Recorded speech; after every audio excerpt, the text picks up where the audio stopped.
Welcome to What in the Smut podcast. Where the books are horny and so are we. I'm Elle. And I'm Kay. So, do we have anything good going on in the Smutverse this week? The world is depressing, and I don't want to talk about the author who obsessed over a bad review on Goodreads for years only to finally come back to it and respond publicly that the reviewer was a piece of shit.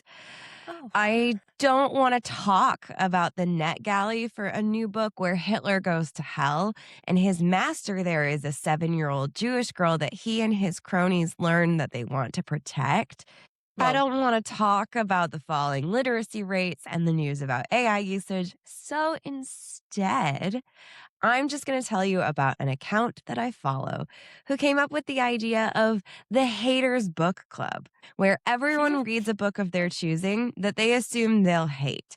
And then they bring it to discuss whether it surprised them and they liked it, or rant about how right they were. The account is called Official Sad Beige, and you can find a sign-up form on their Threads account if you're interested in participating in the Haters Book Club. That's amazing. We kind of already do that. That's literally my transition for this section, which is Kay and I basically participate in this book club every week. And I'm excited to learn if this week's book surprised her into liking it or not. Kay? Well, this week we read Creamed by My Monster Stand Mixer by Krista LaRae. And the synopsis says, one girl, one mixer, one very sticky situation. Abby Dixon is a burned-out baker with a dead industrial mixer, a depressed sourdough starter, a non-existent love life, and a highly inconvenient crush on her tall, broody, emotionally unavailable boss. When a mysterious crate arrives at her bakery with a waiver warning of bonding, awakening, and dimensional irregularities, Abby doesn't read the fine print and signs it anyway because she needs the mixer.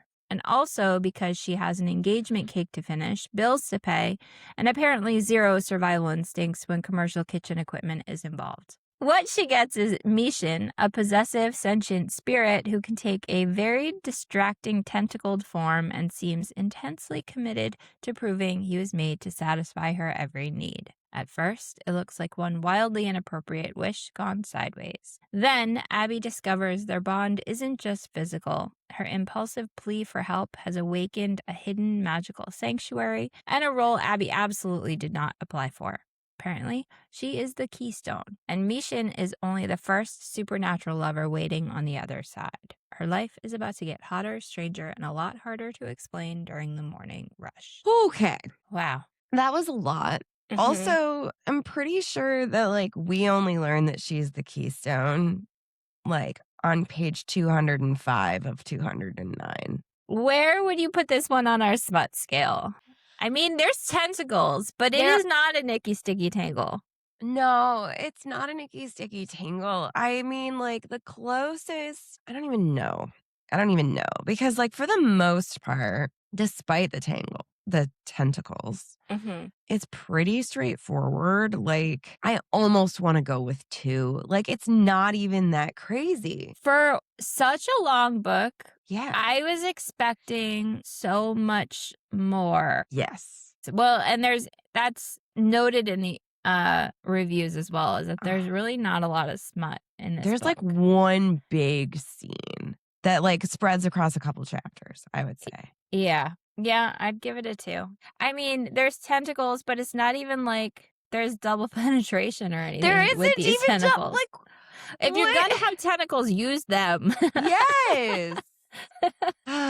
For content warnings, we have explicit sexual content, high heat level, tentacle intimacy, non-human monster love interest, magical bonding with consent discussions, mild anxiety representation, references of parental divorce and emotionally distant parents, past relationship with emotional manipulation, loneliness and social isolation, and brief references to a character's previous heartbreak. I'd say we have current relationship with emotional manipulation. Yeah, literal emotional manipulation. Yeah. Yes. And then tone notes, which I don't know that I've ever seen before, but it says, despite dark adjacent themes, the overall tone is comedic and warm. Consent is explicitly discussed and respected. Yeah. The sexual consent is. The Yeah. emotional consent not is also discussed, but I don't know that it's respected. It's not respected. Also, like, the consent to be inside someone's head is Not ever discussed. yeah. Uh-huh. The heroine's too much quality is framed as a strength. I felt this. Uh-huh. This had a theme. This Yes, was it a did. theme throughout, and I related to it quite I a bit. agree. Been labeled as too much. Yeah, same. And there is no on-page violence or gore, which, like, I didn't expect there to be, No. but, This like, was darker than I was anticipating. very much so. Yeah, I agree. What did the reviewers think of it? So, this had a 3.7 on Amazon, a 3.1 on Goodreads. So, a 2-star on Amazon says falls short. This definitely sends you on a trip. The problem with this story over other sentient object stories is that a lot of this book is monologuing that's boring and covers the same thing repeatedly.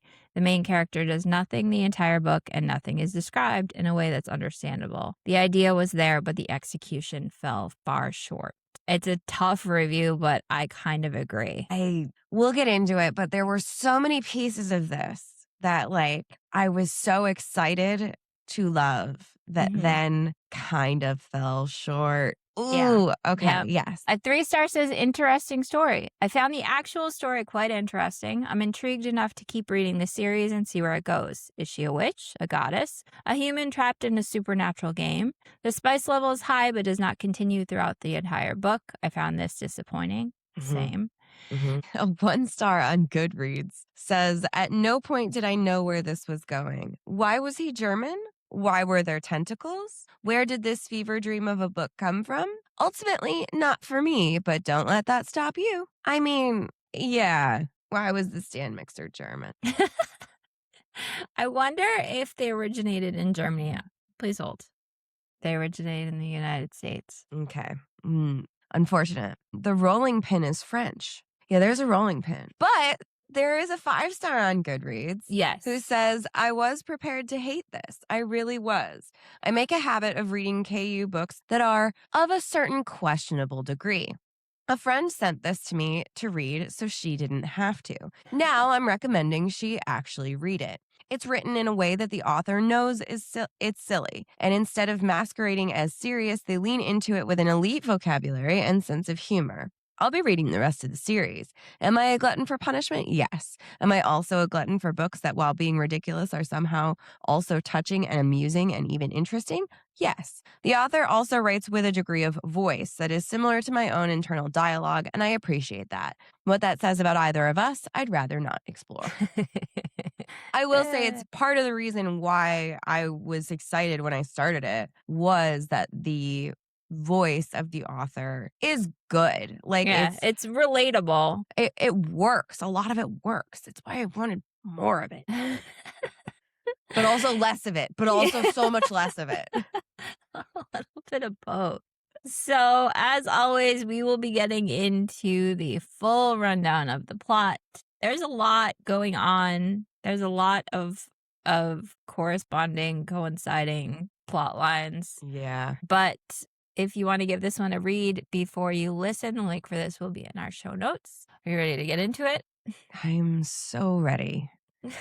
Let's start with the fact that this has the hallmarks of some of our more recent reads, I would say. It reminded me a lot of Betting the Betting, the apartment above your workplace. It's also not as nice as the apartment in Betting the Betting. Yeah, it's kind of a crappy apartment. First of all, she's a baker.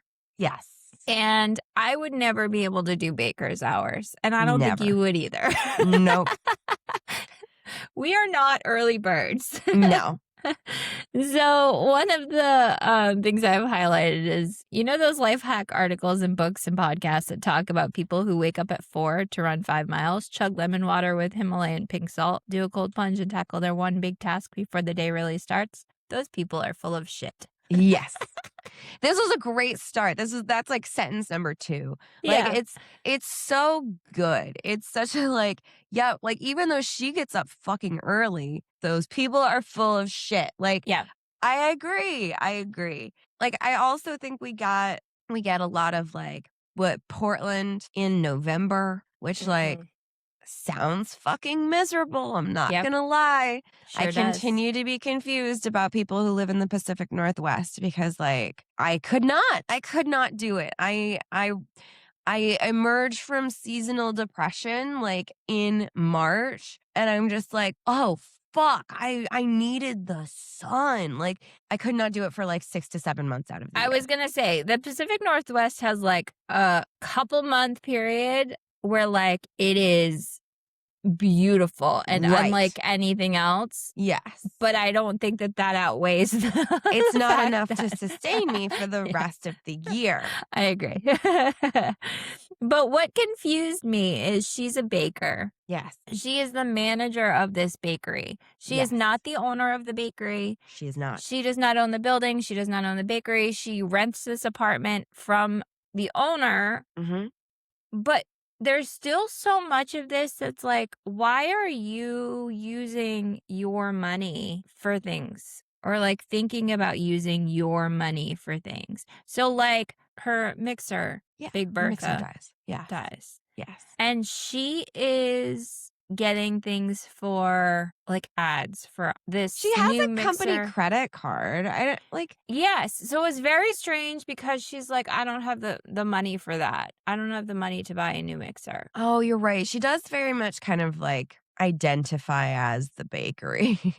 Yes. And sure, you have goals that you need to reach when you own a business, but Mhm. she doesn't own the business. No. I feel that side of things and we get the information that the owner just kind of maybe used to be a finance bro Mhm. and just Although that's happens to have the kind of money to open up a bakery and buy the building in the Pacific Northwest. So if he just had that kind of money, he can afford a new mixer, which we'll you would get. think. But I don't know. Some of that was too much of a plot hole for me. Yeah. Yeah, I agree. I think you're right. It's funny because as I was reading this, I was like, yes, yes, yes. And then I was like, wait, too much, too much, too much. Cause I will never be happy. Yeah, Um, same. the problem is that there are so many lovely details that make Abby Dixon, our main character, feel like a real person. Hmm. We get references to her grandmother who she talks to every Sunday. Who We she never calls grandmother, and those are never the maternal ones. No, no, correct. We get a whole page of how she has no real contact with her friends anymore. We get a lot of it, personally attacking details, about how those friendships kind of fell by the wayside. One of her friends moved to Austin, and so they didn't really stay in touch. And the last time she messaged her saying, I hope you're doing great, I miss you, the friend hearted it. And that was it, as if a Hmm. full sentence was too much of a commitment. No, miss you too, or hey girl, we should catch up.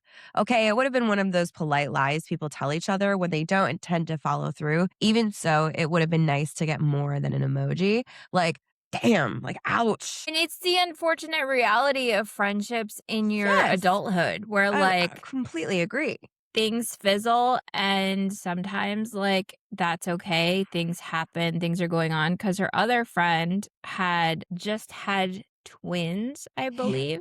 Yeah. Yeah. From my non maternal viewpoint, motherhood resembles an occupation by demanding little dictators. I think Meg is still in there, a prisoner of war, sending coded messages when the guards aren't looking. And you know what? When you're in the depths of it, It's kind of how it feels. that's how it feels. This is why the first couple of pages really stood out to me as okay, this is going to be fun. This is going to be interesting. This is a real person. The pipes clanged and the building did its whole haunted submarine hull routine as I headed downstairs, stepping over the spot on the landing that screeches if you hit it wrong. This early, everything sounds louder as if the building is personally offended about being awake.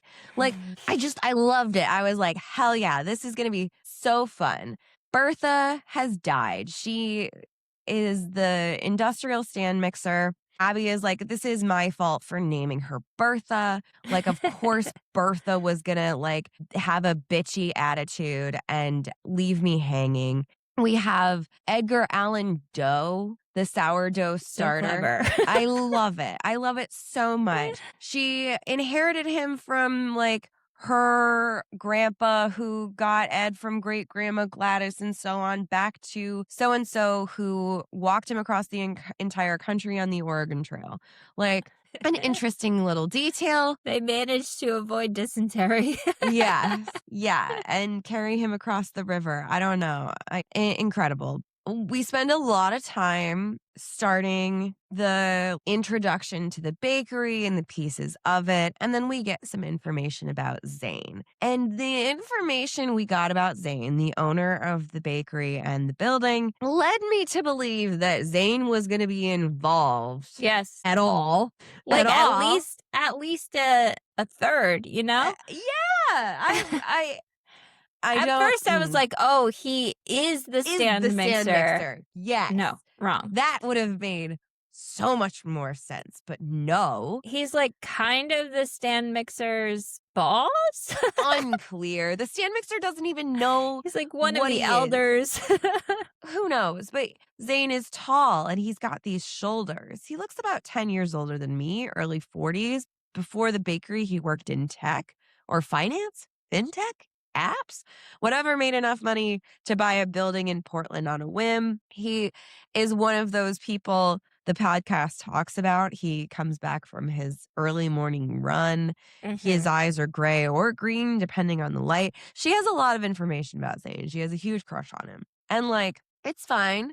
I like this. I like that we're getting a lot of detail about him. I would have liked it if it went somewhere. Yes. And it's like we kind of get the inklings that Zane kind of has feelings for her too. Does that ever manifest into anything? Maybe in the next books? Like, maybe. They get this almost kiss. He gets a little jealous, kind of. Kind of? I don't know.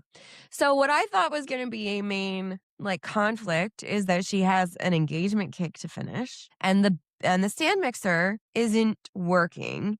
And she found a hand mixer in the basement that does not help. So it's like, okay, this is going to be our main problem and the reason why she accepts the stand mixer with no questions asked. It's not. No. But And it is also, why she makes a wish. Yes. So she makes a wish for this stand mixer for like the best of the best stand mixer kind of things. I wish a new mixer would manifest out of nowhere with all the fancy extras, all the attachments, and without breaking the bank. Otherwise, I'm going to have to sell my eggs or a kidney to afford one. Is it too much to ask to have one thing work for once? I don't even need it to be easy, just not so damn hard. That would be stellar. You're right. She thinks so much about paying for shit out of her own pocket. Like, you don't need to sell a kidney. You need to tell the owner, hey, in order to stay open, I need the appropriate tools to do my job. Hey, you need to take out a business loan. Or not, because he's rich. I don't understand. We don't know. We don't know what they have a budget that she's worried about meeting. So, like, who knows? Yes. It is very common for tech bros to not properly budget their money. Or understand the ins and outs of the company. This wish does not seem vague enough to have produced Mission. Yeah. Because, like, we're going to get later, like, the sanctuary granted your wish. It, like, could see your loneliness. Like, she was very specific that she wanted a fancy mixer that she didn't have to pay for. Like, and that's kind of it. But, like, wasn't it he takes on the form of whatever it is that the wish was? And that's why he is a mixer. I guess. Also, the logistics of the mixer. No. There was none of it sounded pleasant to. No, there were some strange things about the bowl being like his balls. Those are some big balls. And it's an industrial because it gets. Yes. I don't. Elephantitis. I Anywho, so she has 2 employees that work at the bakery. We've got Jess, who is 24, very Pacific Northwest, nose Yes. ring, tattoo sleeves on both arms, studying for her LSAT, but she is working at the bakery on the days that she's not studying. Yes. And then we have Jordan, Mm-hmm. who has a plethora of plants and also a cat that seems to have lots of emergency situations. He was an That's just unnecessary cats. character. I agree. It's not even like when he wasn't there, we were so swamped. It's Right. But yes, so she has these two employees. There are lots of customers. We get a lot of detail about Mrs. Patterson. We get a lot of detail about random people that walk in on their keto diets that want croissants. They should know. yeah. If you're on the keto diet, you're not going anywhere near a bakery for fear of being Obviously. tempted. Yeah. If you've been on keto for a month, you know you can't have delicious baked goods. And if you do, it's going to make you sick. It's true, but fine. There were some bits and pieces of this that were delightful, like microcosms of working in customer service. Yeah. Like that really, really worked. We didn't need so many of them. We didn't need so many of them. There were Yeah. so many of them. And then we get even more fucking about Zane. So, yes. So Zane comes into the back and he's like, "Where's the vanilla? Did we move it?" And she's Yes. like, "Yes, Jordan reorganized." She tries to tell him where it is. He can't find it, which, man, that it's on the shelf exactly where she told him it would be. And Yes. he's like, "Well, it's not there. I can't find it." So he picks her up as if she weighs nothing, which, Yes. damn. Yeah. And she finds it, of course. It's right where she said it was going to be. And it says, "He lowered me slowly and his thumbs brushed the undersides of my breast through my shirt as I came down. Slight, but it was enough. Every nerve ending from my ribs to my hips lit up like a switchboard. I made a sound, small, a whimper, and I couldn't take it back." Like, really good. Yeah. It goes nowhere. It literally goes nowhere. He's literally we get this. It's so this was so good. And I was like, okay. But it also shows how touch starved she is. Yes. So, like, they get this moment. He puts his hand on her face. They're almost going to kiss. And then a customer comes in Yeah. and he's like, "Go handle that. I'm going to be in my office. I need to talk to you before you leave today." Yeah. Which, like, nobody wants to hear that. No. Nobody wants that, like, looming over them for the whole day. But Yeah. also the almost kiss. Yeah. I love an interrupted first kiss. There's no first kiss. There's never a first kiss. Like, what are we Yeah. doing here? Why do we have all this tension with this guy? And then, like, I don't think there's a kiss at all in this book, actually. that's a good point. I think it might only be sex. That explains Pretty why I'm Woman so style. dissatisfied. So she makes the engagement cake that she's worried about by hand. After making croissants by hand, so her muscles are tired. Sure. But And she makes the cake. The cake is done at 2. And then the woman who ordered the cake calls at 3. Yeah. The engagement was off. She paid the balance and told me to trash the cake. The groom had run off with the best man. Unfortunately, these things happen. Like, funny, but also now there's no, like, urgency for a brand new Yes. mixer. So she had finished the cake. And then, like, Abby never thinks about the cake again. No. Which, like, Also, that in was, like, the the main conflict we started synopsis- with. In the synopsis, it says that, like, she gets this because she's got a wedding cake, or, like, Yeah. she doesn't get it until after. The wedding cake's already Way done. after. And she also doesn't know it's a mixer when the crate arrives. So she is dealing with the aftermath of this almost kiss. Jess is like, "Girl, what is going on with you?" She's like, "You two need to fucking get it over with." Yeah.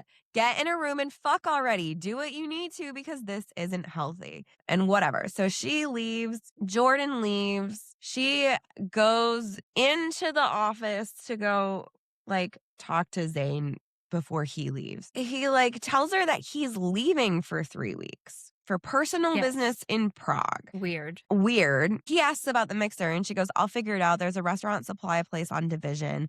I can figure it out. And he goes, no need. And then softer, don't go looking for one. If something arrives, be careful with it. And she goes, be careful with the mixer? And he goes, trust me. And So then he knows it's coming. yeah. And like, she also should infer that a mixer is coming and then is surprised when it's a mixer. But I Yes. digress. And then he goes, about earlier. And she goes, don't. If you're about to apologize or say it was a mistake, I don't want to hear it. Go to Prague. I'll handle everything here. We can pretend it never happened if that's what you want. And he goes, what I want isn't that simple. And she goes, why not? And he goes, I can't. Not yet. There are things you don't know, things I can't explain right now. And like, he should have been the mixer. Yeah, this reminded me of The Notebook. What do you want? It's not that simple. Only even more stupid and convoluted. It did remind me immediately. It reminded me of The Notebook. So he says that he can't tell her yet what's going on. There's things I Yeah. can't explain right now. Very ominous, very dark. And then he takes off, Yeah. goes away for 3 weeks. Says, try not to burn the place down. Yes. And says, be careful while I'm gone, Dixon. When I come back, we'll talk about this, about other matters, but I need you to trust me until then. And like, bro, you were a worthless character. Like, in no way did you deserve to take up so much space in my head on these pages. I am upset about his presence and every text that he sends afterward. Yeah. So she gets back up to her apartment and she's about to have a meltdown because she's touch starved and she almost kissed a man and then she didn't. So she kind of just got blue balled while she's, Isolated preach. and Like, lonely. I understand. Whom's among us? So she tells Jess the next day about her almost kiss with Zane. And then somebody comes in to bitch about a cinnamon roll that they ate most of and then want to like return the next day. Like, this is crazy. Yeah. It But was whatever. a wild customer service situation. And then they're Sure. concerned about getting a bad review. And then outside a delivery truck pulls up. Not UPS, Yep. not FedEx, nothing I recognized. A plain white truck with a logo on the side, a sheaf of wheat, identical to the tile in the kitchen. Sure. So she's like, her attention is divided between this customer who is annoying and the delivery driver who's bringing like this massive crate inside. The driver shoved a device at me and it says sign here. And she looks down at the screen and it says, by accepting this delivery, recipient acknowledges that contents may exhibit unique properties not covered under standard manufacturer warranties. Recipient assumes all risk for outcomes resulting from activation, bonding, or awakening. Seller disclaims liability for transformations, attachments, or dimensional irregularities. Like, don't sign this. But also, it's funny because like Abby is like thinking about this and goes, what does that mean? Dimensional irregularities. And the driver says, lady, I just moved the boxes. And it says, so I signed. Not because I had to, but because I wanted to know what dimensional irregularities meant, and because the crate was already here, and whatever was inside it was already mine to deal with. And honestly, life had been so predictable lately that mysterious disclaimers about dimensional irregularities sounded like the most interesting development in months, years even. I don't mind this. I like this she did it kind for of the like, plot.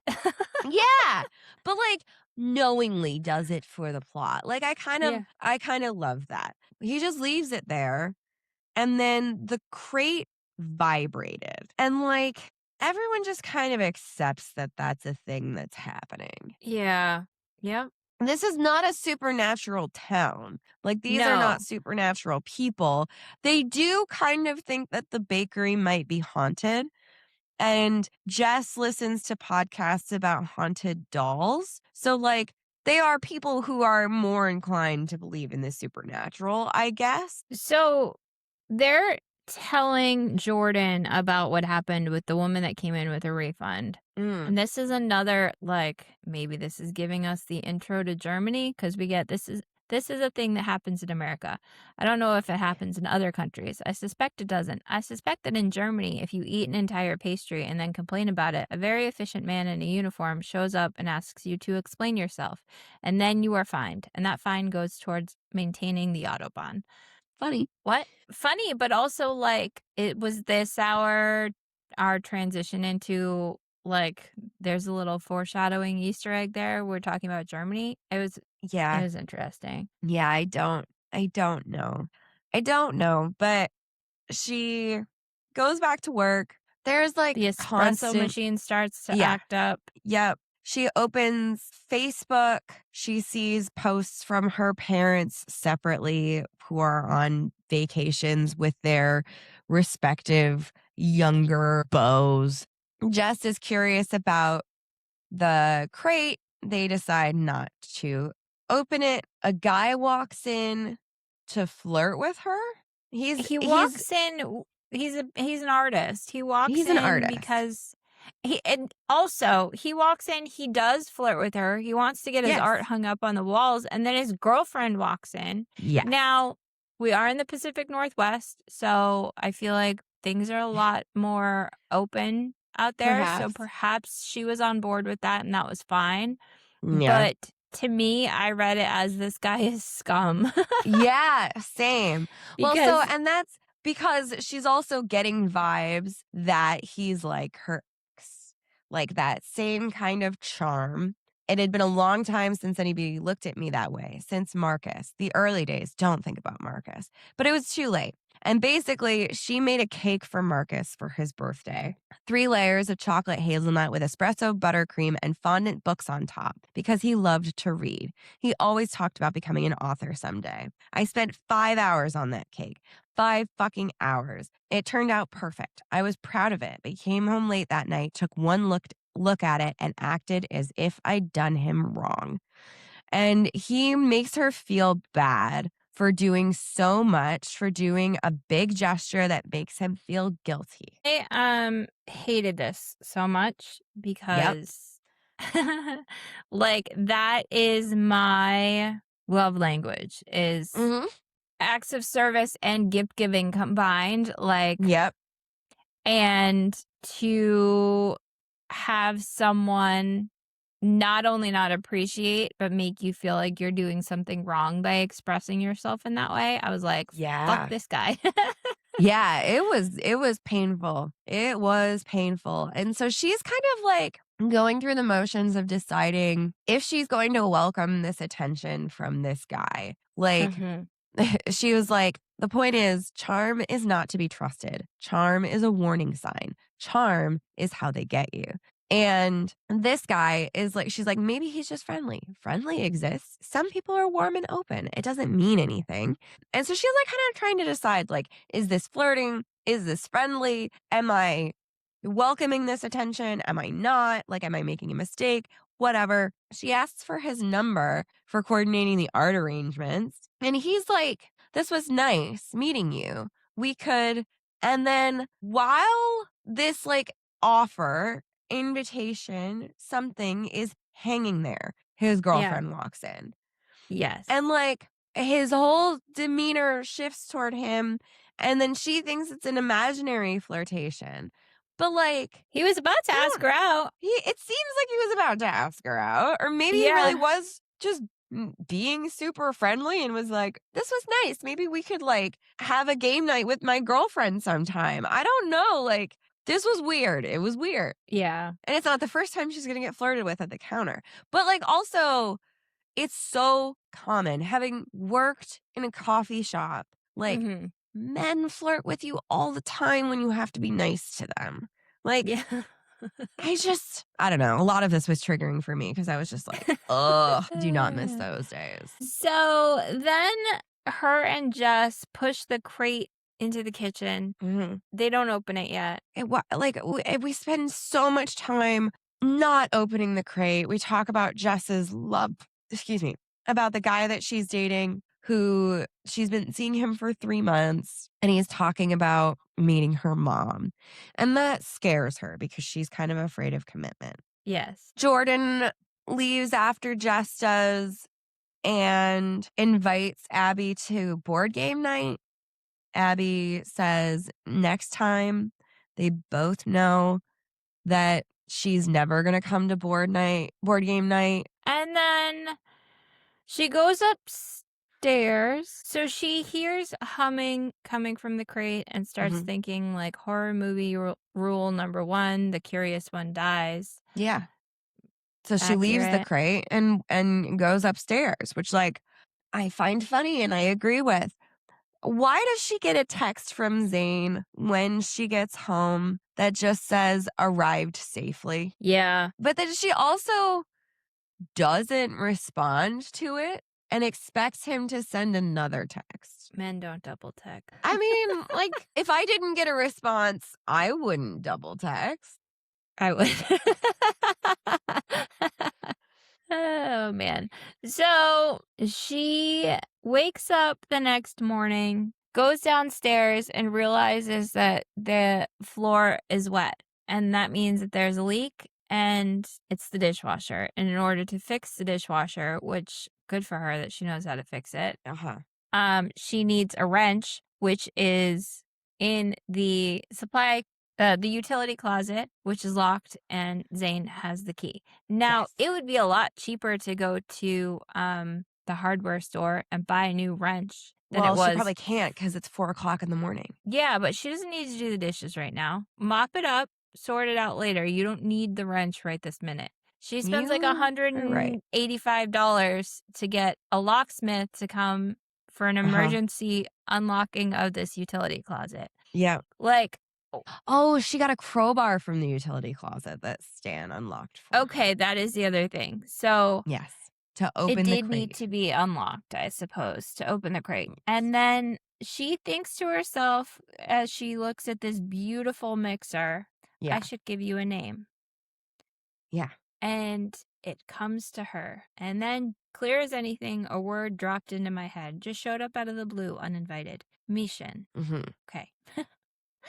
Yeah. Like, it's not unusual for the, like, mind speak, if you will, in a sentient object romance. But, okay. Also, we get digging into the foam. I pulled out the attachments. The dough hook was thick, heavy, curved like what? Like what? Because I have a mixer and the dough I have hook a dough hook. Yeah, I have a dough hook and the dough hook is not curved like anything that I would be excited about.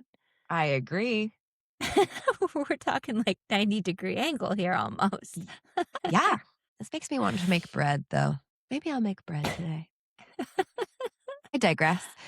So her phone buzzes and kind of like knocks her she I don't know, assumes that it's a text, I guess. But she never gets the chance to look at whatever message she received because a vibration rolled through the floor. It came from the mixer. I ran my hand along its housing. The metal was so smooth and it was warm, which didn't make sense. The mixer was beautiful, which was a weird observation to make about a kitchen appliance, but it was true. Its lines, the weight, the way the light caught the surface.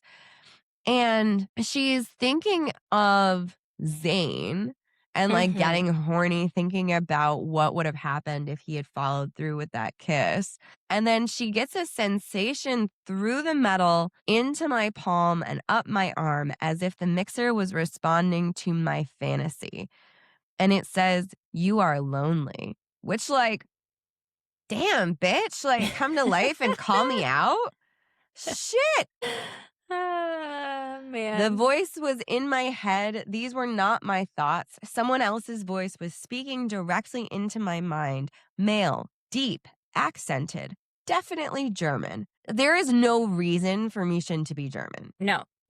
And except for maybe the author knows German and she wanted to put some German words in there. Okay, by that logic, she also knows French because we're at the very tail end of the story. For no apparent reason, we're also going to get a rolling pin who calls her Ma Chérie, who is French. Yeah, fair. Whatever. His name is Roland. I like that better than... I assume Mishin is just German for mixing.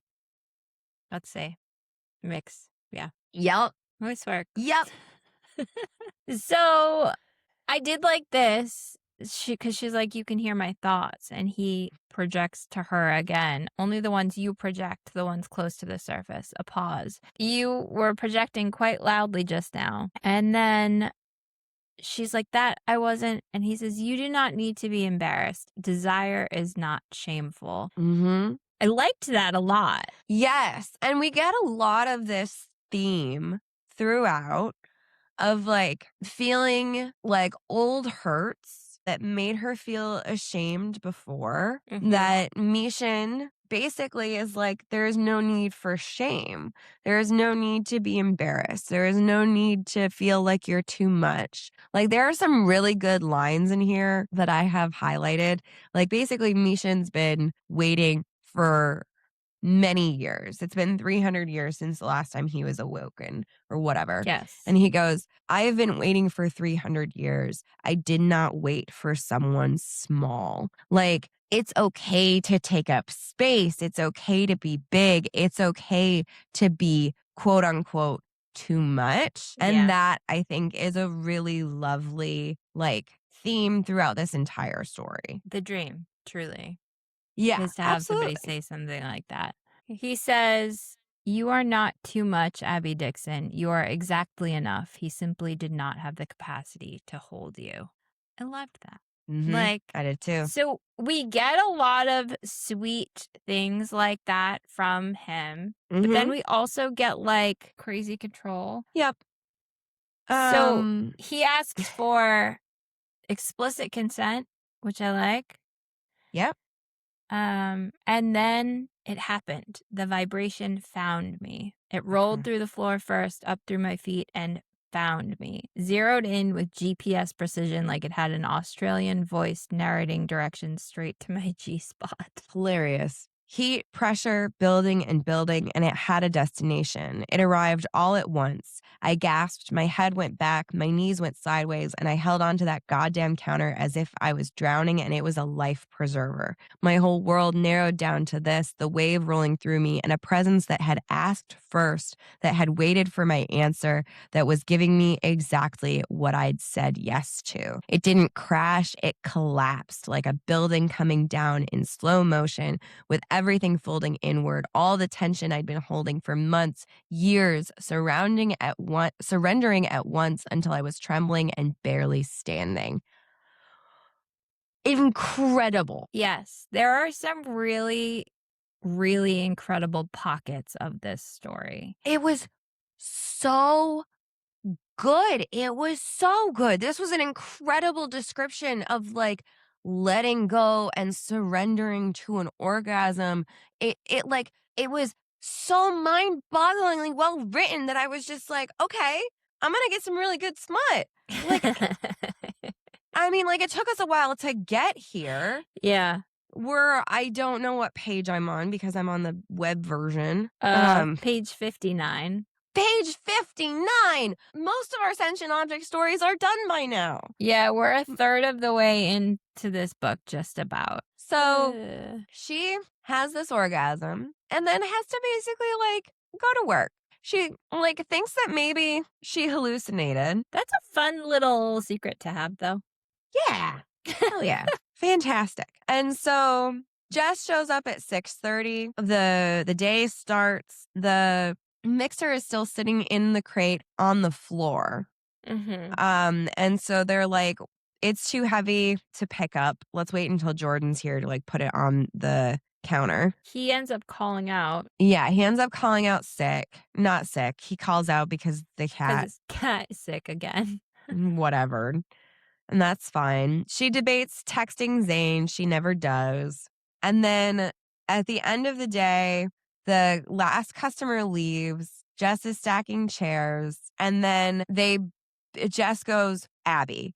And she points, and the crate had shifted. Not a lot, about an inch, which was enough that the corner no longer lined up with the table leg. And Jess is like, I'm out. I'm heading home before it starts speaking Latin. But also, you're going to notice an inch.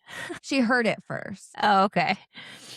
So She does say, "Text me if it starts levitating." Uh-huh. So Abby goes upstairs, takes a shower, Mhm. throws on her comfiest oversized sweatshirt, And no underwear.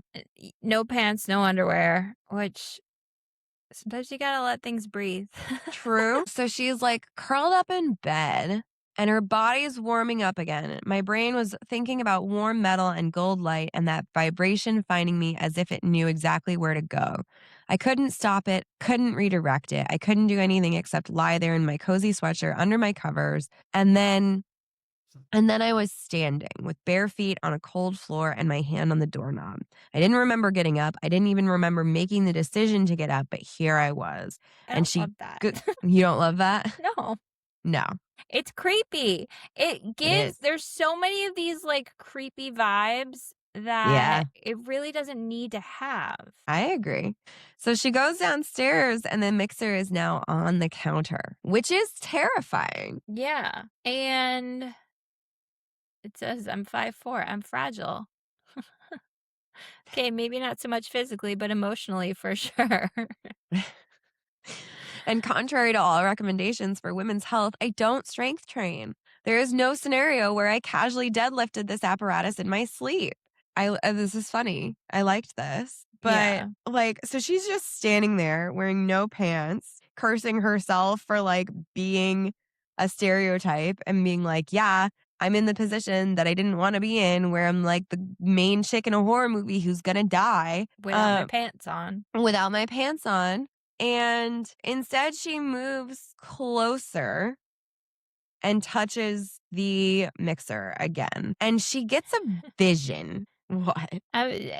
This was not chemistry. This was not a sudden attraction to inanimate objects. This was my nervous system looking around, shrugging and thinking, "Sure, why not this?"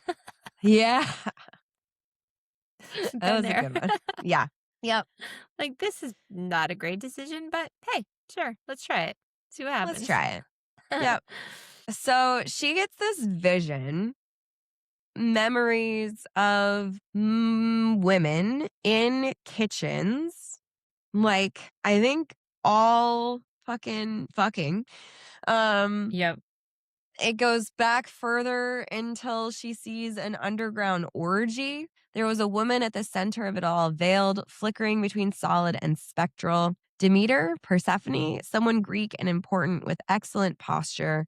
The words, "From death comes life, from seed comes harvest," appear in her head. I'm not sure, like, this could be either Demeter or Persephone. Demeter is the goddess of the harvest. Persephone is the goddess of spring and also the bride of Hades, who is the god of death. But like neither of them are particularly associated with sex or love. Like I would have expected Hera or Aphrodite if that Yeah. were the case. But I guess with the bakery, like you gotta go somewhat like Also, food related. we've got that on the box and in the tiles in the kitchen, there's the The wheat. shaft of wheat, yeah. Yeah. Which would imply more Demeter than Persephone. Sure, let's go with that. Sure. No It's clue. weird that we're talking ancient Greek when the mixer is German. Yeah. I don't know why, but fine. So she kind of gets freaked out by the vision, goes for the back door, and lets the wet Portland air rush in. She doesn't run, and she says out loud, "I'm choosing this." So we're clear, I could leave, and I'm not leaving. That's a choice. I'm making it. I love clear Okay. communication. That's great. Me too. Me too. I like that she's making a choice. Yeah. I don't necessarily know that she has enough information to make this choice, but sure, fine. And then the mixer spoke with its German accent, which I'm not going to attempt to do. The sanctuary doors seal when you wish to stay. They open when you wish to leave. You are free to go or stay. The choice is always yours. I would never take that from you. It is. Okay. This was so confusing. This was when we're 35% of the way in, and this is where it Yeah. started to lose me because I'm like, what Yeah. the fuck is this sanctuary? I Sure. came here for her to get boned by a mixer. Yeah. No, What I are we completely doing agree. here? And what's funny is, like, for me, it is very common in fantasy novels, in like even urban fantasy novels to like have the moment where shit gets real and suddenly you get like a deluge of world building or like things that you're not supposed to understand yet that you may understand later, or things that are kind of just like world building that doesn't really matter, but like it's a lot all at once. Yeah. And so it wasn't like, it was like, okay, fine. Like this fits in a realm of this is fantasy. Yeah. It doesn't really fit in the realm of sentient object. Right. And what else doesn't fit is the fucking app that appears on her phone. This has a very, very specific time frame that this book is nestled in. There's a Uh-huh. lot of references to very specific apps, programs, places. Like it's Yeah. very, very dated Yeah. into this little pocket of time that we are in really right now. Right now, yes, because she mentions OnlyFans. Yeah. Like this app is so modern. I don't know. Like it's so very specific to this era that we're living in of like an app for everything. But like there's no reason for her to have this. Like it's so weird. It doesn't help. It doesn't give her enough information or answer the questions that she has Yeah. in a way that makes it be a useful addition. Yeah. It's funny. It says Sanctuary active, candidate Abby Dixon, compatibility 97.2%, compatibility breakdown, emotional resonance 97.2%, butter incorporation technique 94.8%, Weird. willingness to accept love from non humanoid entities 99.1%, fear of commitment 12%, flagged as surprisingly low for someone with your dating history. Rude. Ouch. Yeah. But like, why was the butter thing in there? Just for laughs, like, I guess. But like, Yeah. why? Another notification, a whisk symbol labeled mission, a flame icon, heat cycle, a shield, boundary sealed. At the bottom, consent required to proceed. Yes? No. It's Like, I was like, what the fuck is going on? Boundary Yeah. sealed? What does that mean? It doesn't make any sense. There's so much information. She's making consent. She's giving consent before she understands anything, which is not informed consent. Right. Like we talked about this way, way, way, way, way back when with like Pounded by Poseidon. Yeah. Yeah, he asked for consent, but like he didn't explain what he meant for when he was asking for consent. And that makes this problematic. Yeah. That's full force here, even though we've got a lot of techno jargon to like frame around this. Like it doesn't make any sense. And I don't like it. So we just breezed over the fact that the mixer turned into a man, kind of humanoid-esque type. I completely forgot that he did that. Yeah. So He was the metal changing. base was widening, the steel stretching with the sound of metal being asked to do what it didn't want to do but was going to do anyway.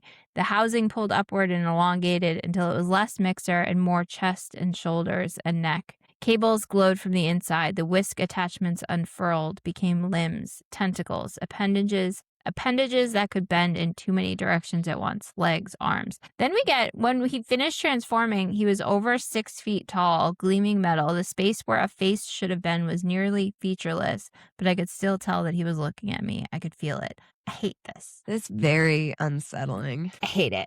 Yeah. Yeah. So this app keeps sending her notifications, which is like maybe one of my biggest pet peeves about apps is like, how dare you presume that you can bother me with shit that doesn't matter? Well, it's important. She's getting updates yes, on their... for sure. But like, why was this new notifications? Like, it's Like compatibility 97.2%. Note, scores above 95% are rare. Please confirm accuracy with bound partner before proceeding. Like, she What is doesn't. that? But what does that even mean? I don't Accuracy of know. what? Hey, are we compatible? I don't know. I don't know you yet. Fucking knows? Who fucking knows? Governance. Bonded Inc. operates as a subsidiary of Redacted under covenant agreements established in Redacted BCE. For inquiries regarding regional jurisdiction, historical disputes, or harvesting exemptions, contact your local chapter house. Like, terms of agreement. By initiating this bond, the user, participant, vessel, the willing party, acknowledges the following. Bonded Inc. bears no liability for an emotional attachment, behavioral fixation, or spiritual entanglement resulting from successful bonds. Users proceed at their own discretion. Bound spirits may exhibit attachment behaviors, including but not limited to territorial conduct, resource accumulation on users' behalf, and aggressive gift giving. Like this, I was like, I don't like this. I highlighted that. Yeah, And, I was and like, it this ended is up a being problem. a little bit of foreshadowing. Yes. Yeah, I didn't like it either. This felt important. This felt like a term that had very specific consequence and that you only find out what it means when you've already done it wrong. The way you learn business casual doesn't mean sweatpants. Okay. Some context clues there. Like you should have known it didn't mean sweatpants, but I digress. There are words and phrases that have trapdoors built into them and you don't see them until you're falling. And by then it's too late. Like, okay, she keeps reading. And like bonds formed under this agreement are intended to be permanent. Severance is possible but not recommended. Consult archival notes before initiating severance proceedings. User waives the right to pursue legal action. Blah, blah, blah. By proceeding, user agrees to permanent synchronization with the registered entity mission. This bond cannot be dissolved without significant consequence to both parties. I agree. I do not agree. Yeah, I didn't like it. No.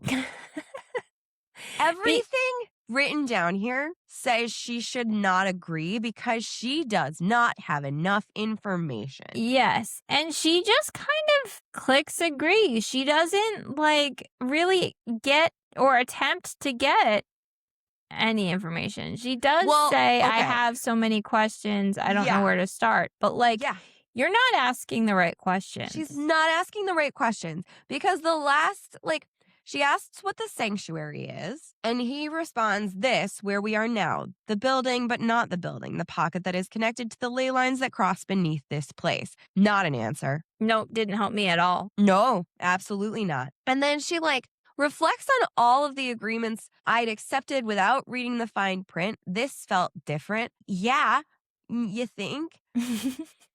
And then this she is looks different than your iTunes agreement, which was one of the ones that she thinks about. Like, what the fuck? Yes. And then she's looking at the two buttons. Mishan waited. He didn't push or pressure me or fill the silence with reassurances or arguments, just waited. Marcus never waited. Marcus would have been explaining to me what my hesitation meant before I'd even figured out what I felt. Okay.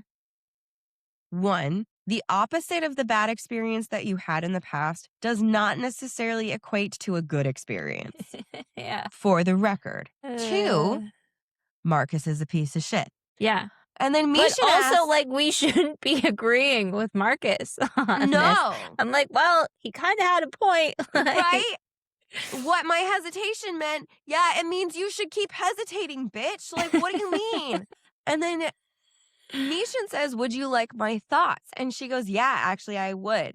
And his thoughts are not helpful. No, this is wild. I've researched modern courtship practices. His thoughts are that he looked into what it means to court somebody.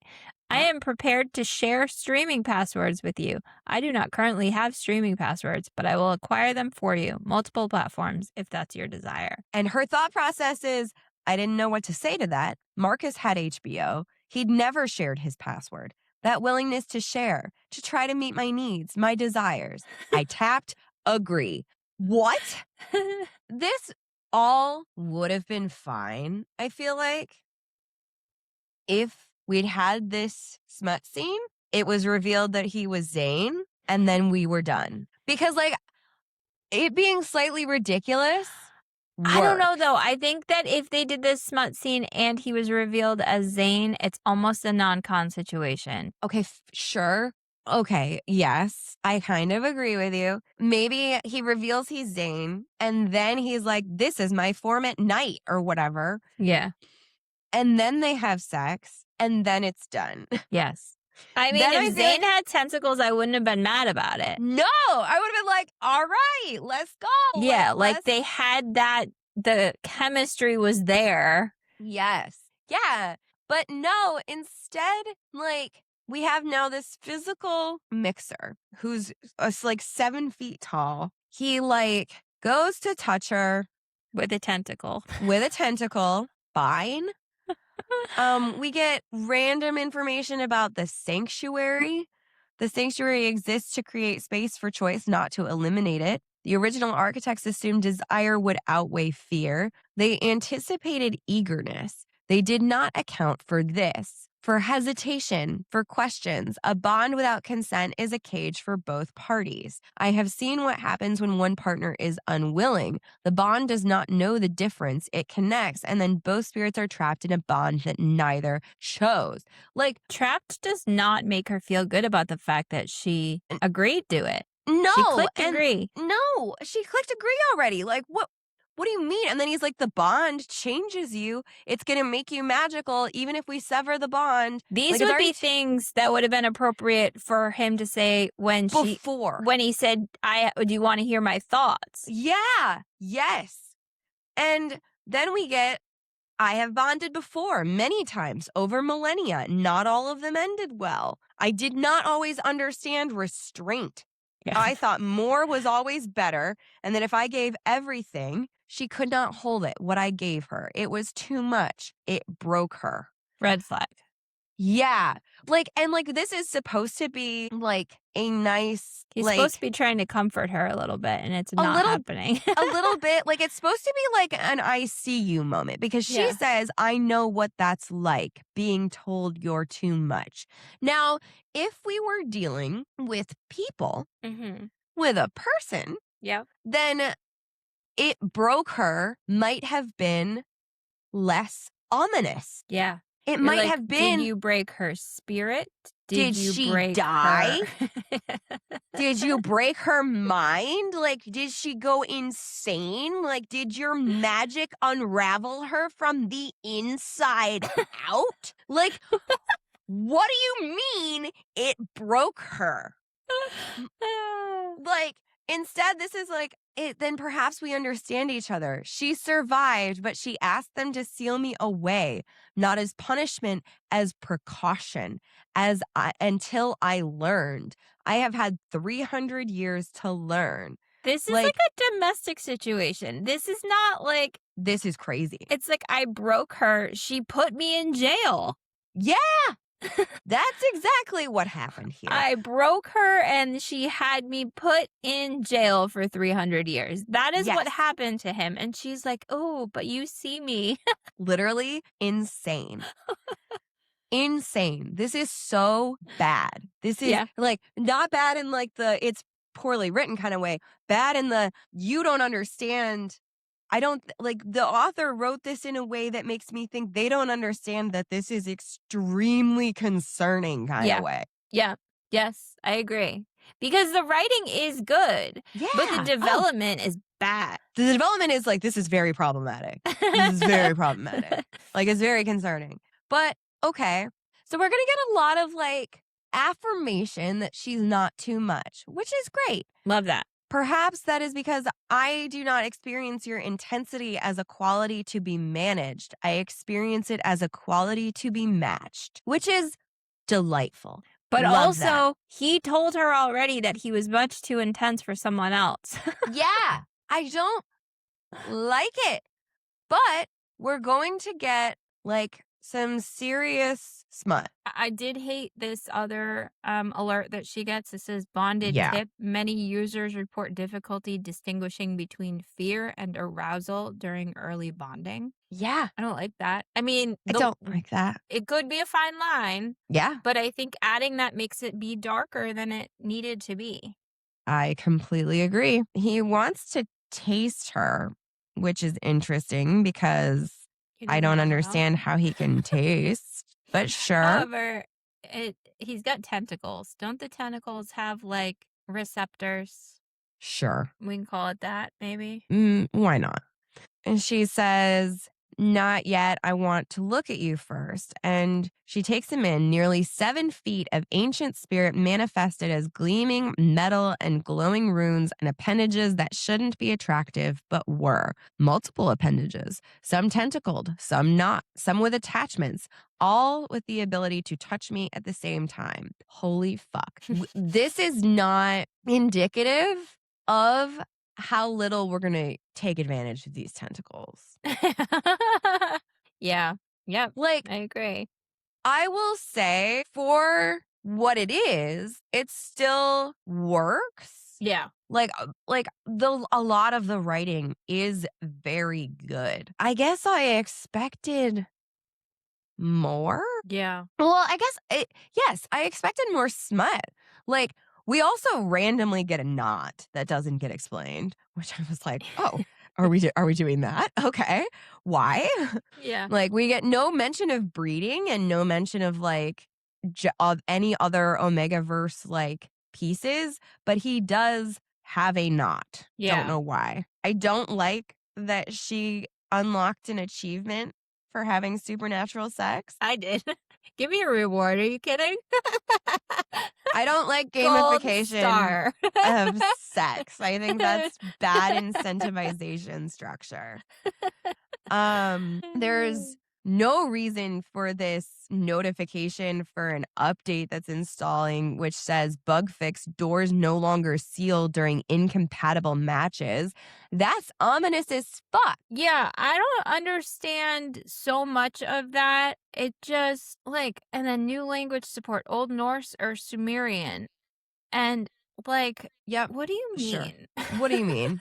Whatever. So then we're going to get the biggest, what the fuck in the world. That With just, Zane? yeah, which just kind of shifts this whole thing sideways in a way that I despised. Yes, I agree. So the lights convulse and Mishin goes very still. He says he knows he felt the attunement. Oh. Who knows? The one who built this sanctuary. The words came out bitter, angry. The one who has been watching you. He is connected to this place. He felt the bond form. Zane. I don't like it. No. Also, Zane is the one that kind of started all of this? Orchestrated it all? That's the word I was looking for. Yeah. Yes. I'm sorry, but if you know that this is coming, why are you leaving for 3 weeks to go to Prague? Yeah. If you know that this is a possibility, give her more information, give her Right? a heads up in some way. Don't be pissed because it happened. Yeah. Also, don't show your jealousy to the sentient object that's going to end up being jealous. There was just a lot of yes, wanted to be touch her and die from so many sides, and yes, didn't it's work. really just touch her and I'm gonna be mad at you. Yeah, it is weird. So Mishin is those thoughts that you have require clarity you do not have at this moment. And she goes, "Stop doing that, reading me, responding to thoughts I haven't said out loud." And he doesn't acknowledge that or respond to it and just keeps doing it. Yes. Occasionally I'm I wish that someone could read my mind. Yeah, but no, I don't think I do. No. Because the thing is, the initial response, the first thought, is not always what you really think. Yeah. And I struggle with this with my face sometimes, where my face reflects I know. My face reflects my first thought, the knee-jerk reaction, which isn't necessarily what I actually think, but you don't have control over that initial You don't have control over that initial thought. You have control over how you respond to it and what you follow it up with and what you say. And if you take away that barrier, you're unfiltered in a way that isn't fair to anybody. Yeah, I agree. But we get this ominous indication that other spirits may feel this place now due to the bonding, because the sanctuary has been activated, which is not really ever addressed. Yeah. And just is like an ominous thing that kind of hangs over the rest of the story and doesn't go anywhere. So maybe that's part of the sequel. But she kind of puts that thought away and goes right back to having sex with the mixer. Yeah. She gets a text while he's playing with her nipples from Zane that says, "It's too late, isn't it? I should have told you about the ley lines, about what you are. Please don't let him bond with you. Not yet. Not until I can explain what it means." Like, what do you mean? What do you mean? This is your fault. Like, what are you Yes, talking about? all of it is his fault. And she says, "What does he mean?" And Mishin says, "There are details I cannot tell you, not because I choose to withhold them, but because the knowledge must come at the right time." This never gets explained. No. What I can understand being part of a larger magical, Mhm. like, I feel like that's a common fantasy kind Yeah. of trope. Like, I can't Yes. give you this information. It's not my information to give. Yes. It's not time yet. You haven't reached this, that, or the other milestone. Right. Sure. But give me something. We're getting more confusion and not Yeah. any, like, No, at this point in the story, some of these pieces should be starting to come together. I agree. And instead it's like we're all of the Lego pieces are being opened up instead and dumped into one pile instead of taking it bag Yeah. by bag. Yeah. Yes, you are so correct. So instead of explaining any of this, Mishin turns the entire kitchen into a maze. And then we get like a little bit of a chase. I kinda liked Uh, it. I knew you would. I knew you would. So he chases her around the kitchen. He made it into a maze. She tries to escape. She throws sugar at him. Here's the thing, though. I think the reason I like this is because she says, "What happens when you catch me?" And he says, "Then I get to keep touching you." So it's not like Yeah. the chase is just like a fun game, Yeah. and I think that's why I like it because it's like, "Yeah, catch you if you can." Fair, but like I don't it was know. so out of place in the middle Yeah, of all of this info dumping. it didn't make any sense. He was trying to, like, lighten maybe he was just trying to lighten the mood and, like, get her to forget about you have a lot I mean, distract her with sex. Like, you have a lot of Yeah. serious questions right now. Let me chase you around a little bit. I hate it. So he catches her Yeah. With the dough hook. and he says, "Say stop," and I stop. "Say continue," and I continue. And she says, "Continue, please continue." And he says, "Good girl." It was good. Yeah. He says, "You respond to praise because you have received so little. This is a failure of everyone before me." And she says, "That's a lot to unpack." And he goes, "I am not unpacking. I am providing often." This kind of reminds me in a non-sexual way of the movie Smart House. Oh, okay. It's like, where are we Be going with this? Yeah. because, like, just the way it's very almost robotic in some ways, and then all of a Hmm. sudden it turns a little bit dark and, like, Yeah. control-y. So then, He goes down on her. yeah, a limb dipped into his bowl and came out with a glossy, warm substance. Gross. Yeah, I didn't It need just that. kind of makes me think of, like, she's in a bakery, like, cinnamon roll frosting, icing. Like, it missed opportunity. It should have been cinnamon roll icing and tastes like that. Yeah, but like, he's going to use it as lube. Well, I know you don't like that.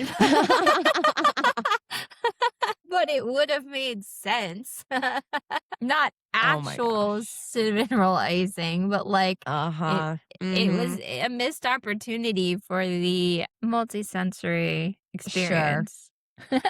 So he makes her come from oral of some kind with whatever attachment he used that was something like a tongue. Yeah. And then afterwards, he performs aftercare, Yep. which is great. And then we get another notification. Bonded update, synchronization 34%, new ability unlocked, ley line sensitivity. Warning, sanctuary integrity at 67%. That also never gets explained. No. And like, what do you Warning, mean? redacted protocol recommended. What protocol? No. If you're going to give a No. warning, don't redact it. Yes. Everything about this is bad because, like, we don't know anything and she doesn't know anything and it's never going to get explained. Yes. So she now can feel the ley lines under the bakery. We get a few, like, Portland mentions, like the Powell's bookstore and a bunch of other, like, places. And then she realizes that she can feel Zane also, which I don't like. She thinks he'd felt the bond form, which meant he'd felt everything else too. Yeah. Which is upsetting. And Mishan says Zane is a spirit, but one who learned to wear flesh. I assumed he had told you. This complicates things. And this pisses her off Rightly because so. she's like, you assumed he'd told me, but you never asked. You never said, hey, checking, did your landlord mention he's an ancient spirit wearing a person suit? And he goes, I did not think. And she goes, no, you didn't. But like, what is happening? Yeah. What is happening? Like, she could be pissed that Zane didn't tell her, but why is she getting all snippy with him for not telling her? Like, Because he didn't it's tell her Zane. anything either. Yeah, but it's Zane she should be mad at, not him. Yeah, maybe. But so then she's like, if he planned this, if he knew, then everything I chose, and Mishan was like, was still your choice. And she goes, was it? Or did he set up the options so I'd pick the one he wanted? But like, was it the one he wanted? Because he told 'Cause her he's not mad. to bond with him. Like, Yeah. and then she goes, what does he even want? What's the end game here? Like, and I agree. What do you mean? What is the end game here? We don't know. We Yeah. don't know. It doesn't matter though, because then they have more sex. Again, she's got these big questions, and he's like, you know Let what'll me answer distract that? you. An Yeah. orgasm. Yeah, whatever. So they like have a bunch of sex and then she wants to give instead of receive, which, like, fine. This is confusing to him because he's never received before. We get this weird idea that maybe his bowl is his balls, which, like, okay. So then she has a vision basically of the ritual that created Mishan. And then Mishan is like, you shouldn't have been able to see that. That was the mysteries where my kind were first made. And she's like, what does that mean? How did I see it? And he's like, I don't fucking know. And that's it. We're never going to learn anything more about that. Okay. But it becomes more ominous because it's like, oh no, if they know that you saw this, that's not good. Yep.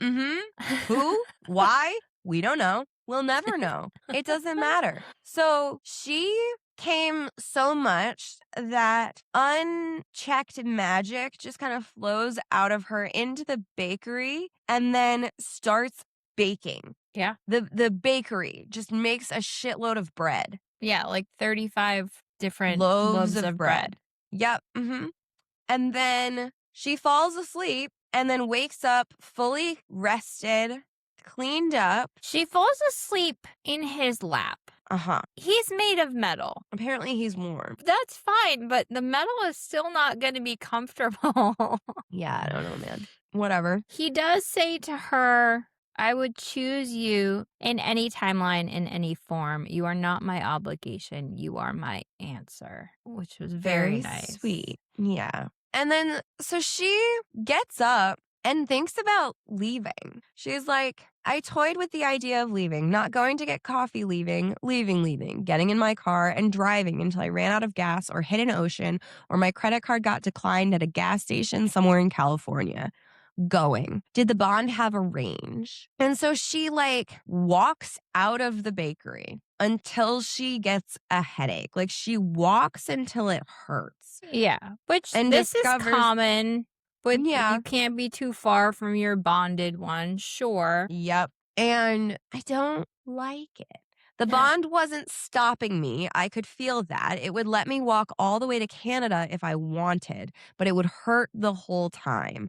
So the question wasn't whether I could leave. The question was whether I wanted to feel that way. The headache got worse, but I didn't think it would kill me. The app hadn't said anything about fatal range limits. Like, Yes. okay. But she realized that she didn't want to keep walking. She wants to go back to him. So everything about this is problematic and concerning. Like, Yes. so it will make her hurt if she leaves. Yeah. She's also going to do a deep dive into like the FAQ section of the app and discover that like separation comes with geographical consequences, and it like literally calls out the 1906 like San Francisco earthquake. It calls out Krakatoa and Pompeii.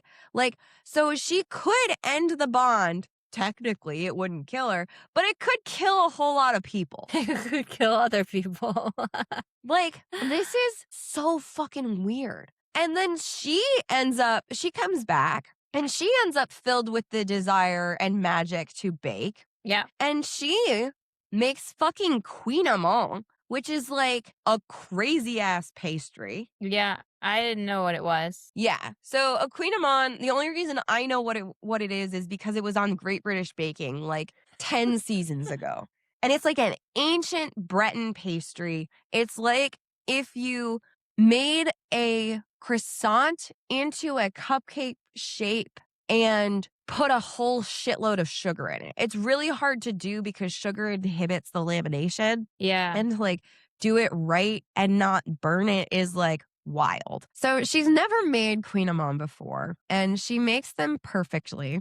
And she's like, she has like this weird feeling of, I didn't do this. And he's like, no, you did. This was all you. Like, okay, we're never going to revisit that. Whatever. It's fine. So Mishan becomes a mixer again, and Jess comes in early and is like, why the fuck are there Queen Amon? How did you make these? What do you mean? And Jess just decides to not ask any more questions. She says, fine, don't tell me, but when you're ready to explain why you suddenly have the output of a bakery 3 times our size, I'm here.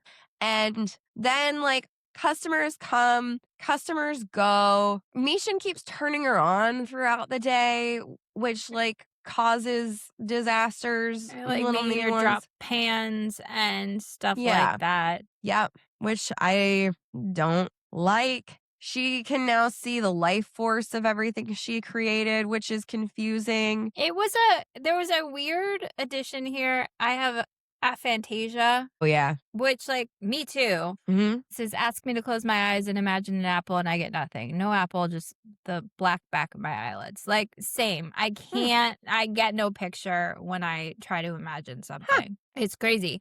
But also, it's weird because she's like, now I can see these ley lines. It doesn't make any sense. It's not how my brain works. Well, it's magic, bitch. Yeah, like, what do you mean? Why are we surprised by this? Fine, whatever. It's funny. There are so many moments of this that I really, really liked, but it just like it was trying to do too much. Yeah. It was trying to do too much. So then the driver of the delivery van comes back. Yeah. And just stares and then at leaves. Her. Yes. And that never gets explained. But Mishan's kind of nervous about it. Mm-hmm. And Zane feels this energy and texts her and says, are you alone? Yeah. And she says, yes. What? And he goes, in the building. Is anyone else there right now? So she says, no, Jess has already left. Zane, you're freaking me out. And then he says, good, you should be scared, but not of me. And like, fuck you, dude. But also, like, she wasn't, you're saying ominous things. She's not afraid of you. She's afraid of whatever these ominous things are that you are like. And then, he says, what you've become, there are people who would be very interested. We never find out in this book what she's become, for the record. She's the Keystone. Well, yeah, but like. But what does that mean? I don't even think that's what they mean. Like, but I don't know. I don't know. It doesn't matter. Whatever. And a guy comes in. A super hot guy. A super hot guy comes in and says, "Hey, I've walked by 100 times. Figured today was the day to come in." And Mishin is in her head and goes, Here's the "Who is thing, though. this?" Uh-huh. Like, so she is the way that Mishin deals with this, not great. Mhm. However, he's in her head and Yeah. she's thinking to herself, man, this guy is super, super hot. And Yeah. he's like, he's flirting with you. And she's like, no, Yeah. he's not. He's ordering food. He says, I can feel his intent and it's not an apricot Danish. So, Mhm. but she keeps thinking about how, like, he looks like a calendar Yeah. man. I And, like, noticed his hands rough, calloused in a way that didn't match the rest of him. Like, she's obviously checking him out. right. So then, though, Mishin says, get away from him. He was trying to make me feel it, pushing his emotions into my head, trying to override what I felt with what he wanted me to feel. And she says, Mishin, what are you doing? He says, protecting what is mine. And she says, by controlling what I feel. Mhm. This is like Abuser 101. Yeah.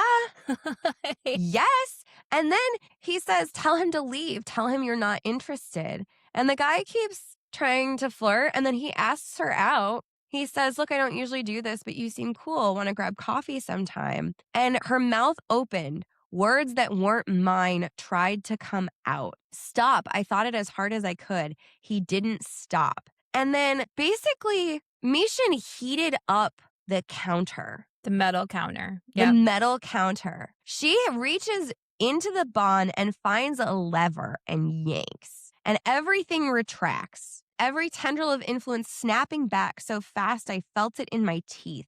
His shock through the connection, his fear. But the guy, the customer, had been leaning on the counter that was now hot enough to burn. He yelped and jerked his hand back. There was an angry red line across his palm. And he said, "What the hell? Your counter burned me." And so Abby says, "I'm so sorry. It's an old building. It has electrical issues. We've been having problems all week." She gives him the pastries for free and says, "We'll pay the bill if you go see a doctor about that." And he leaves and she is upset Yeah. She's big for bad good and reason. she should be. Yes. And so then we're going to get like a big old, like, we're going to spend the next like 15, 20 pages on like this crossing of the line. And she's like, "Come out right now. I need you to be a person and I need you talking. You cannot be in my head." And she goes, "You tried to control me." And he goes, "I was trying to protect." And she goes, "You pushed feelings into my head, made me feel emotions that weren't mine, tried to make me say words I didn't want to say." And he goes, "Yes, I am guilty of this." And she goes, "And when I told you to stop, you didn't." And he says, "I could not. The instinct was too strong." Like, my guy, what? Yeah. Not, I'm sorry. Mm-mm. He says, "I have no defense," but he never says, "I'm sorry." Yeah. Holy shit, he never says, "I'm sorry." No. And like, I mean, it makes it go back to like the last connection put me away for 300 years. Well, yeah, because you're an abusive piece of shit. Yep. Like, Yep. And so she leaves. She's like, I will be back tomorrow. I'm Like, not I don't know. severing the bond right Yeah. now, but it doesn't mean I'm not going to. Yeah. Like, I'm leaving. I don't know how long I'm going to be gone. And she drives away and she's like, she'd only been gone 20 minutes and I missed him so much. It was a physical ache as if someone had removed an organ and I was supposed to just keep driving. This is bad. This is so bad. I Yeah. hate this so much. Mm-hmm. She goes to Jess's. So, Mishin, despite the fact that she left, they can still communicate through this bond. So he Mhm. thinks just, Abby, I can feel you thinking about it. And he says, I don't blame you. Whatever you decide, I will accept it. Again, Uh-huh. Abuser 101. I don't Yeah. blame you Yeah. for my bad behavior. Yeah. And Yeah. then she says, even if it hurts you. And he says, yes, even then, if that's what you need, I'd rather be nothing than be a cage that keeps you trapped. She's like, "Can you change?" And he says, Wha- I want to. I'll Uh-huh. try.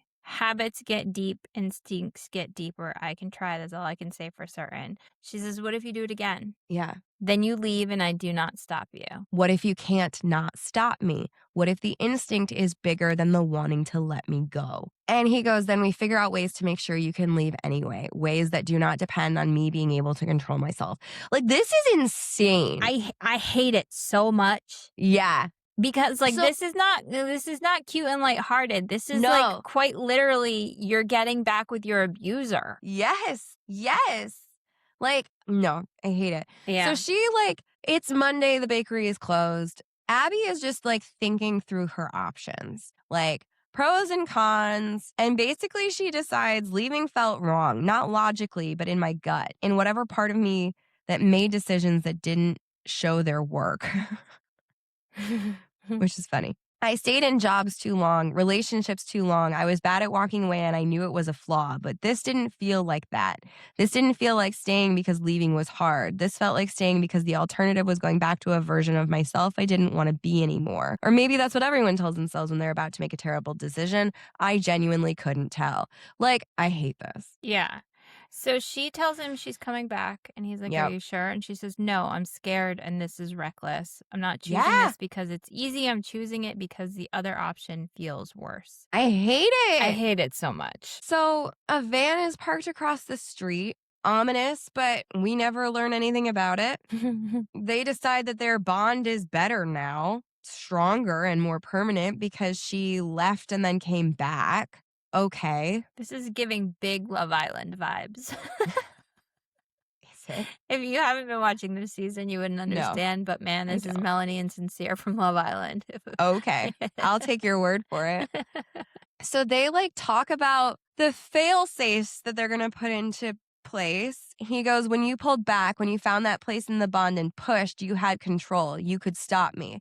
We can make that stronger. And she thinks it's a kill switch. That's the term for machines. When you're talking about people, you call it a boundary, a deal breaker. I wasn't sure which category Mishan fell into. I feel like a boundary and a kill switch are very different things. I completely agree. Because a boundary is that you're not willing to put up with something, not that it's going to stop the other person from necessarily doing it.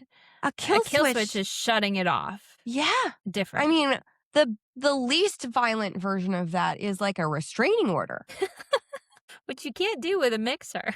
No, but we digress. So she says one more condition. You can't slip again, Mishan. If the instinct surfaces, I leave for real. I figure out a way to break this and I deal with the consequences. And he says, I don't know if that exists. Safe severance. And she goes, then you don't have an option. Don't slip. So one of the things that I liked Uh-huh.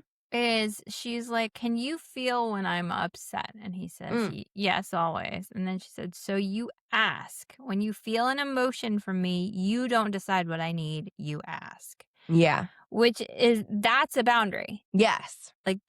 This is what I need from you in order to move forward. Yep.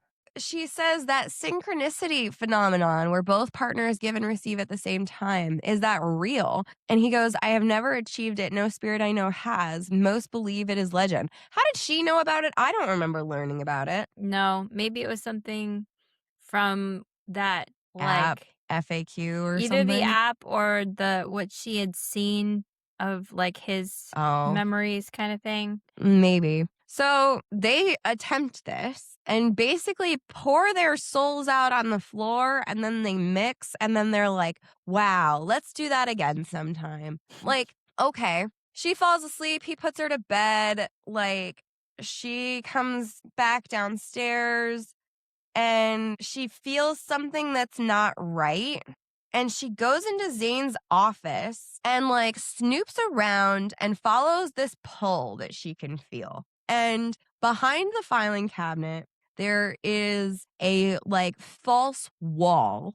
Of course. That has a box of photographs in it. And it's basically a bajillion photographs of this exact spot over the course of like 100 years. And Zayn is in every single photo. And so she's like, he's been here the whole time, over 100 years in the photographs. And he'd said he just bought it right before he hired me. But like, these are different decades, different business names, different decor, different managers, and one constant.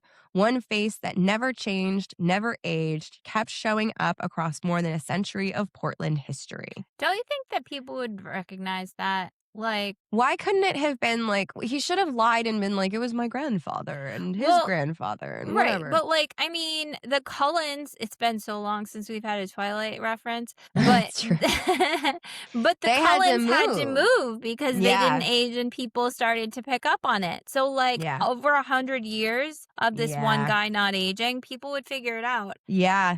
You are so right. So she thinks back to her interview and how she found the job posting on Craigslist and like how the interview was less about her abilities and more about her. She's like, what am I in this plan? Whatever this plan is. And like, none of this really is ever going to get resolved and none of it makes any sense. We theorized about what Zayn is. Mishan has theories but doesn't actually know. He thinks it's like a being that feeds on desire energetically. They form connections that sustain them. Without those connections, they wither. With them, they can live much longer than humans. And she's like, and you think Zayn is whatever this is? And she's like, I'm still trying to figure out what I'm going to do. When he gets back, I'm going to ask him questions, a lot of questions.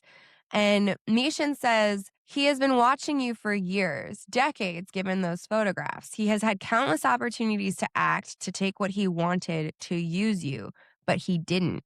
He kept his distance. He gave you space. Whatever he is, whatever he wants, he has not behaved as a predator. He has behaved as someone standing guard. Well, because I mean, with the whole desire thing, like that lends itself to like incubus kind of situation. It does, but like, I don't know. I don't know. None of this makes sense.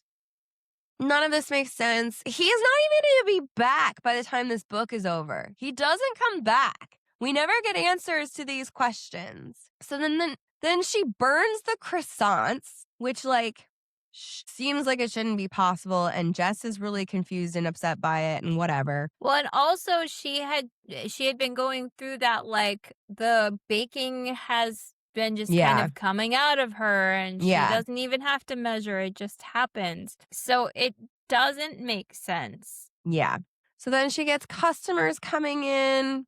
And then one of her regulars is like imparts some wisdom based on the look on her face. And then one of her other regulars, who we did get a mention of early in the story, and I had it highlighted, which was like, some customers are puzzles. Dave is a warning sign. And so she's like never asked too many questions of Dave and just kind of like tried to keep her distance a little bit, which is not ominous at all. And so Dave is sitting at his usual table, but he wasn't eating. He was watching the customers. He had his phone out resting on the table next to his bagel. I could swear I saw him taking pictures. He stayed for 3 hours. He left, paused at the door, looked back at me, and opened his mouth as if he was about to say something. He didn't. He just stood there for a second with this expression I couldn't read, and then he was gone. That was worse than if he'd said something. If he'd said something, I could have responded, argued, laughed it off, but he'd looked at me as if he knew something I didn't and then decided not to, and that decision felt calculated. Okay. I mean, He is going to come back. If you've ever worked in retail, though, like having to deal with a creepy customer like that is the worst. I have had this. She gets a text from Zayn later. And he says, I know about the awakening. You're not in danger, I promise. Sorry, I can't be there to explain. Which is very at odds with good, you should be scared. Actually, I checked into it. You shouldn't be scared anymore. It's fine. And he goes, when I get back, we need to talk. I owe you truths I should have given you sooner. Trust me, Abby, a little longer, please. And she says, why should I? And he says, there are people who would use you. And she goes, what people? And he says, the kind who see someone like you as a resource, not a person. And she goes, what am I, Zayn? And he goes, rare, someone I've been trying to protect since the day I hired you. And she goes, did you send Mishin to protect me or to change me? And he goes, I didn't send him. The sanctuary did. It responded to your wish. I'll explain everything when I'm back. Stay safe until then. Like, bro, you are so unhelpful. You are a week late. Yeah, you are. This is insane. This is insane. And then she's like talking to Mishin about whether she should trust him and whether he cares about her. Bunch of customers come and go. And then she locks the door at the end of the day. Everyone's gone home.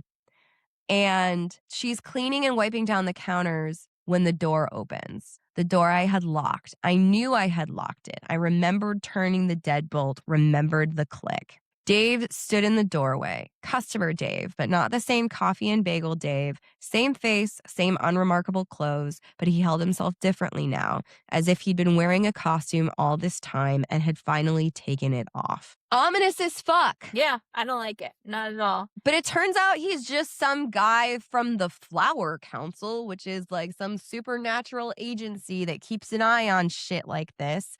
And Mishin's like, I know of this council, in her head.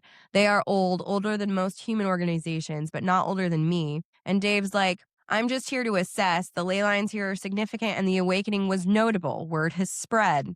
And he's like, I'm just here to observe and report, but I do have questions. And she's like, I'm not answering questions for a council I've never heard of. He's like, if you just like cooperate, this will be a whole hell of a lot easier. But like, she hasn't heard of any of it because Zane is useless and hasn't told her anything. So he just happens to be the first one to get to her. Yeah. Like, and we're lucky that he's not like, I don't know, got ill intent, right. I guess. Yeah.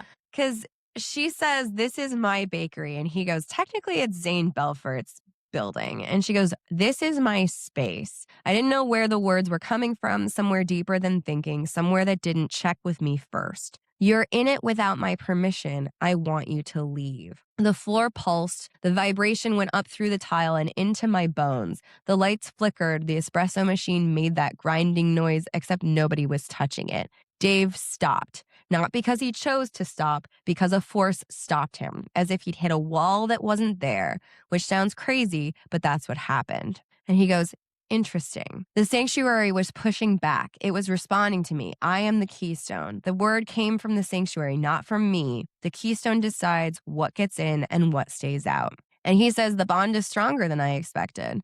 And she goes, and he goes, and you passed. Or failed, depending on who's reading the report. Cooperation would have been simpler, but this little demonstration was also valuable. And then he goes to leave and says, also, your bagels are excellent. That's not part of the assessment, just personal observation. So and she asks Mishin what happened to the last keystone. Because he says, by the way, you should ask the mixer what happened to the last keystone. And he says, she died. They always die eventually. Insane. Ominous, but also like everybody dies eventually. Yeah, but like the fuck. So this last chapter makes no sense. So the delivery driver comes back, special delivery. And this is from Z Belfort, from Zane. And she signs on the dotted line again with the same warning about dimensional irregularities. She just signs up for another one of these fuckers. Why not? The first one hasn't already given her so many issues. Well, and I don't understand because like we spend so much time with Mishin and Mishin's jealousy and his inability to control himself and his inability to like stop himself when he like wants to protect what's his. And then in the box appears a rolling pin who is French. And he says, "Chérie, let me out." Like, what? What? She opens the box. The fucking rolling pin is sexy. She gets another notification on her phone. Secondary bond initiated. Keystone status confirmed. But also, Mishin is pissed. Yes. She says, don't, whatever you're thinking. And he goes, I'm thinking about destruction. And she goes, don't. And he's like, I'm thinking about how wood burns. Mishin, we've discussed this. We have a deal, remember? fine, I shall behave, but I will not be happy about it. But like, the deal wasn't, I'm gonna fuck other sentient objects and you're just gonna sit in the cuck chair. The deal was, we're gonna have boundaries and talk about stuff so that you don't kill somebody by accident. Yes. Yeah. Yep. Yeah. It was, you'll let me live my life and talk to customers that come in, not Yeah. you'll let me decide randomly that I want an open relationship. And so then the phone buzzes again. Keystone Harem Protocol activated.